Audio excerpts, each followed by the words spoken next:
কিয়ামতের দিন আপনি উম্মতি বলে চিৎকার দিবেন, চিৎকার। আপনি ব্যতীত একজন উম্মতির বলে উম্মতকে স্মরণ করবে না।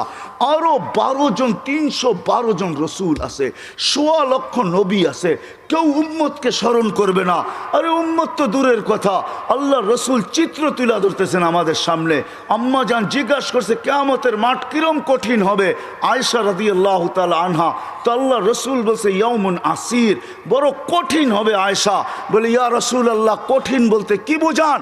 তো বলছে আয়েশা শোন, কান্নে আনজুরু মুসা মুতালাফফিফুন বিউমুদিল আরশ, আমি মুসা কালিমুল্লাহকে দেখতেছি আরশের খুঁটি ধরে চিৎকার দিতেছে আর বলতেছে রব্বি লা আসআলুকা আল-ইয়াওমা উম্মি, আজকে মাকে চাই না, ওয়ালা আসআলুকা উখতি, আমার বোনকে চাই না, আসআলুকা নাফসি, তুই আমাকে বাঁচা। বলছে আয়েশা এর চেয়ে কঠিন চিত্র শুনতে চাস? বলে ইয়া রাসূলুল্লাহ শুনান। বলে ওয়াজি আবি জাহান্নাম,